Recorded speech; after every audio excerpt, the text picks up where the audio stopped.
নমস্কাৰ বন্ধু বান্ধৱীসকল আজি এডিআৰই গ্ৰেড 3 নম্বৰ পেপাৰখনৰ যি পৰীক্ষা অনুষ্ঠিত হৈছিল তাৰ যিসমূহ উত্তৰ সেই প্ৰশ্নসমূহ যিসমূহ মনত ৰাখি অহা হৈছে আৰু তাৰ উত্তৰসমূহ আপোনালোকৰ সন্মুখত শ্বেয়াৰ কৰিবলৈ আগবাঢ়িছোঁ। প্ৰথম প্ৰশ্নটো হৈছে কালেক্টিভ ফৰ্ম অফ ডগ আৰু তাৰ শুদ্ধ উত্তৰটো হৈছে পেক। 2 নম্বৰ প্ৰশ্নটো হৈছে কালেক্টিভ ফৰ্ম অফ ফিছ, তাৰ শুদ্ধ উত্তৰটো হৈছে স্ৱাৰ্ণ।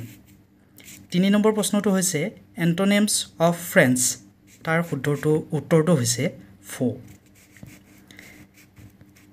তাৰ পিছৰ যিটো প্ৰশ্ন আহিছিল সেইটো জাহাজৰ লুটেৰাসকলক কি বুলি কোৱা হয়, লুটাৰ্ছ অফ শ্বিপ, মই চুটিকৈ লিখি থৈছোঁ, তাৰ শুদ্ধ উত্তৰটো হৈছে পাইৰেটছ।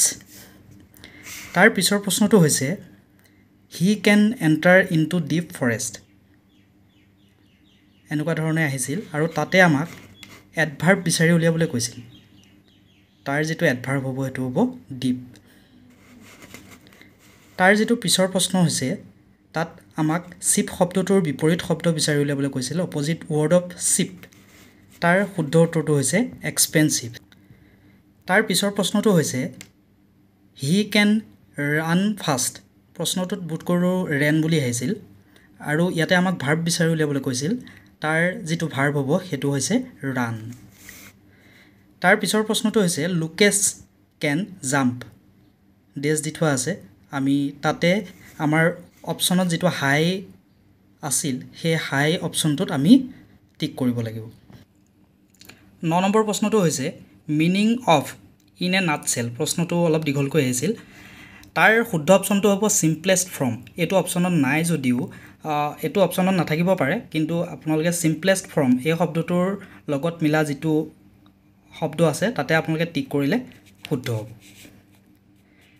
তাৰ পিছৰ যিটো প্ৰশ্ন সেইটো স্পেলিং কাৰেকশ্যন কৰিব দিছিলে, বিভিন্ন প্ৰকাৰে আপোনালোকক মডাৰেট শব্দটো লিখি দিছিলে আৰু MODERATE এনেকৈ যিসকলে যিটো অপশ্যনত এনেকৈ আছিলে সেই অপশ্যনটোৱে শুদ্ধ হ'ব।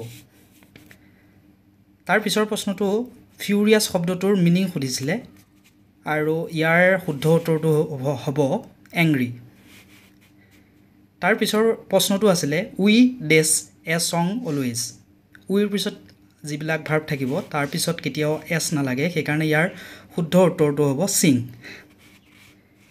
তাৰ পিছৰ প্ৰশ্নটো হৈছে ডেছ ৰেশমা ডেছ পদ্মা নিউ ডাইৰেকশ্যন, ইয়াৰ পিছতো অলপ প্ৰশ্নটোত আছিলে আমাৰ মনত নাই, সেইকাৰণে তাৰ উত্তৰটো দিবলৈ চেষ্টা কৰিছোঁ, নাইডাৰ নৰ, এইটো হ'ব তাৰ শুদ্ধ উত্তৰ।